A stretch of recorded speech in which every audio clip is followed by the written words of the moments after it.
Hi guys! Welcome to another vlog. Okay, so for today's vlog guys is magte-tripping ulit tayo dito sa may Sabela, dito sa may General Trias, Cavite. Bale, ang iti-tripping nating bahay is single attached. So ayan guys, andito na tayo sa may Sabela.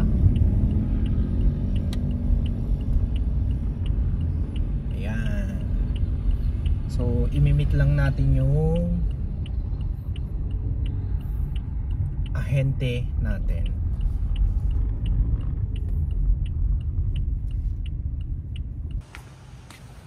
So, since ito yung townhouse, bigger unit yung kailangan nyo, townhouse pa ba? Single na tayo?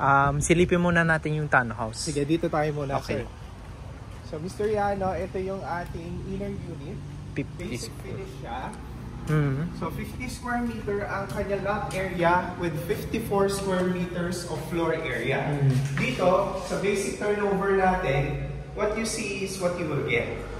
So, ano siya? White paint finish na siya. Painted na siya ng white. Yung ating windows, tignan nyo naman yung laki ng sukat. Given na rin po ang grills for your safety. And yung ating screen para you take advantage yung ganda ng flyway natin dito sa Tagaytay. Yung garage niyan, up to saan? Ang garage natin, kung ano yung bounds ng property, it extends up to here. So okay. If you have a mid-size SUV, kasyang-kasya dito. Okay. So, kasya naman siguro yung sedan ko. Ayoko, sir. Yung car mo, kasyang-kasya yan, sir. So dito, typical townhouse, nasa loob yung kitchen, tayo nilabas na natin para convenient tayo. Hindi na natin i-request para ilagay yan sa likod. Nandito na po siya. Ganito kaluwag yung ano? Ganito kalaki yung likod niya. Okay. So ang inner unit natin hanggang dito sa gilid, sir. It extends hanggang dito. Binigyan kayo ng idea kung hanggang saan yung pwede nyong sakupin. And since yung unit naman natin sa loob ay ready for occupancy, pwede natin pasukin yung loob nung dalawang remaining units. Okay. Luwag ka. I mean, yung typical na townhouse, kasi ang sigip nun eh. Unlike to, maluwag yung ano. Dito kasi sir, if you would notice, ang master plan kasi nito is si Palafox. One of talagang renowned architect dito sa Philippines. Palafox and Associates. Hindi ba mahigpit tong Sabela na, let's say for example, yung i-renovate? Hindi ba mahigpit? Sir, hindi naman. Makikita nyo sa loob yung mga unit owners natin. Diba? Ito yung parking space dito sa harap. Pwede mo na siyang i-extend, gawin na siyang balcony. Hindi, I mean yung itsura, yung pintura. Kasi yung mga iba-iba yung kulay, iba-iba yung itsura. Dito sir, allowed naman. Dito allowed naman. Sa amin kasi bawal eh. Iba-iba yung... Basta same yung kulay tapos same yung style sa labas. Dapat dito sir, hindi naman necessary na kailangan uniform sa labas. Pero itong sa baba, pwedeng i-extend to. Let's say for example, tibagin to tapos i-extend dyan. Bawal? Wala pa ako nakita sa loob, pero kasi ang hirap i-identify pag nakasara na. So kapag naka-fence na kasi, tapos hindi mo na rin mapapansin. At saka sir, parking space mo to eh. This is allotment for your parking space. Yeah, very unlikely yung nag-extend sila. Kasi ang laki na ng pwedeng idagdag sa taas pa. Na space. Alright, so going back inside, ang toilet natin, sir, complete na yung finish natin. Meaning to say, nakatiles na tayo with complete bathroom fixtures. May lavatory na tayo, may flush-type toilet, and telephone shower. Okay, sige sir, after you sa taas. So wood yung ating staircase with railing na din tayo. Sa taas, we have provision for 3 bedrooms. Ay, maluwag.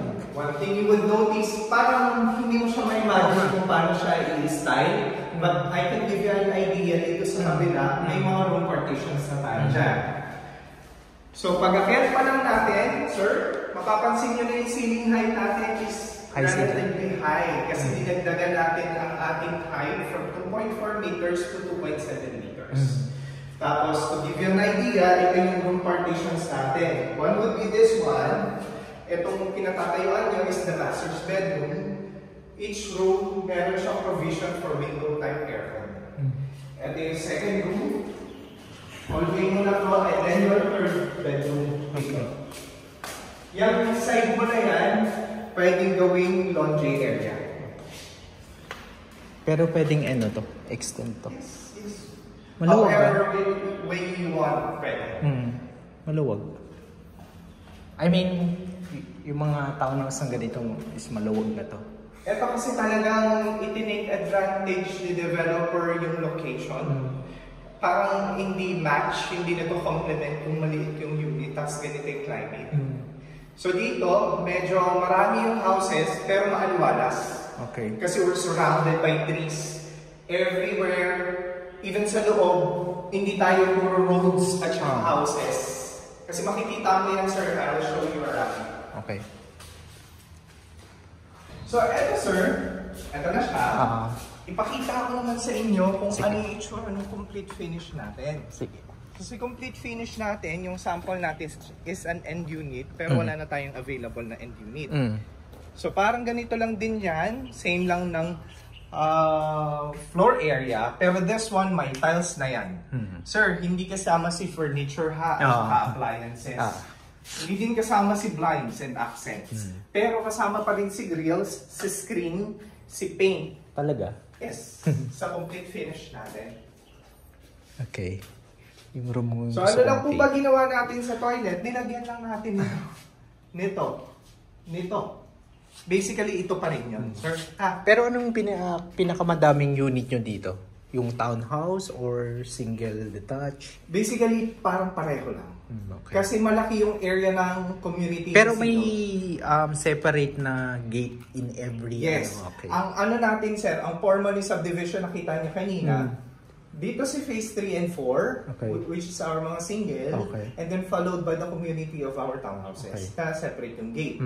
But sa loob nila, sir, meron silang access for them to go to each. Ano tong kwan nyo? Faces, itong pagitan? Ano ang tawag dito? Yung pagitan? Semento ba to? Or yung mga iba kasi parang yero na type. Yung matibay. Yung sa building. Alin, sir? Itong kisame. Kisame. Wait. Ang kisame natin. Semento ba to? Or ano? Ito, sir, itong flooring natin. It's concrete slab. Okay. Konkreto to, sir. Concrete. This one is T-joist. So, ang ginawa dyan, nilatag yung mga T-joist, itong mga to. Tapos, meron tayong steel na inilagay. Tapos, binuhusan. Pero, once molded, tinanggal na yung molded. Okay. So, concrete na lang yung nakikita nyo, sir. Very complementary naman yan. Okay. And then dito sa taas, kung kanina, sir, hindi mo ma-imagine, dito may kwarto ka na. At 3 yung kwarto mo, starting off with our master's bedroom. Ganito kalaki, very spacious. So yung sukat natin is, ano naman siya, decent yung sizes ng room natin dito. Maganda pagkakaplano. Now, sir, ganito na yung laki nito. Pero pwede mo pa siyang i-extend. Correct. Diba? Pwedeng maglagay ka ng kung ano man pwedeng mong gawin dito, additional room, pwedeng laundry area, barbecue station, bahala ka na, sir, kung anong gusto mong gawin. Okay. Now, going to our second room. Ito, ano tong size na tong bed nyo? This is queen. Queen? Queen size to, sir. Okay. Yan. Sige. So, kung medyo gusto mo pang palakihin, you can combine the rooms. Sige. So, ito naman yung isa. Yung ating isang room, again, meron po siyang provision niya for window type aircon. Nandito sa baba, sa likod niya. Sa likod dito.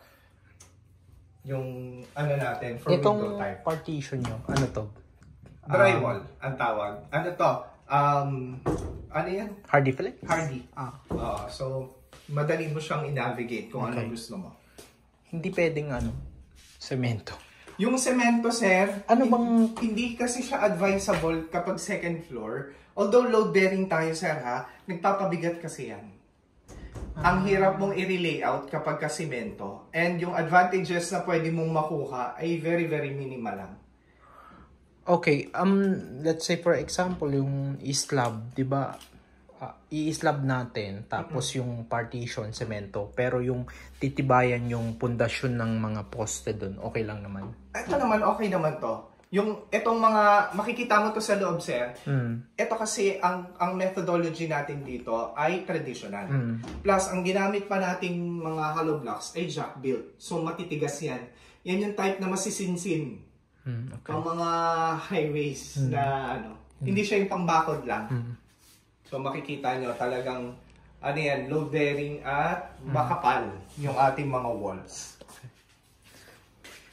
So, ito na yung third bedroom. Kapag nandun tayo sa kabila, hindi nyo talaga ma-imagine kung paano siya hinahati. Okay. So, may option kayo dito. Pwede nyo kunin yung complete, may kwarto na, or basic, wala. Yung computation, mamaya na. Present ko lahat yan sa inyo, sir. Sige.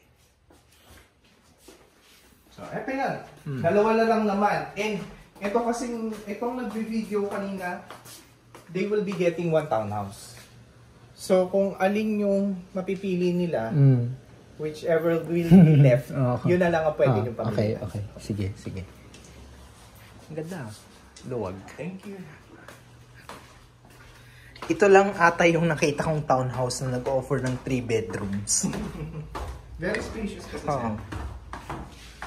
Ang inaganda nito, sir, bukod sa malalaki yung house, yung total community ay kung i-compare ko sa car, top of the line talaga. Top of the line. Nakikita nyo na po ba to sa mga vlogs? Hindi pa, yung lang, yung single detach.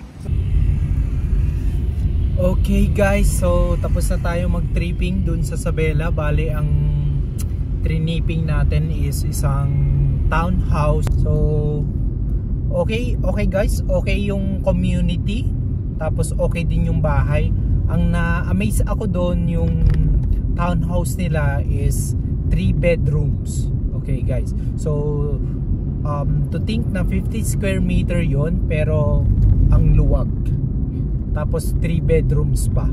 So ayun lang guys, i-discuss ko muna sa asawa ko yung na-tripping namin. So if umokay siya doon, baka i-consider namin yun sa Bella. Okay guys, so that's all for my video. Don't forget to like and subscribe to my channel. So again, this is Jay Llano, and I will see you again next time. Bye!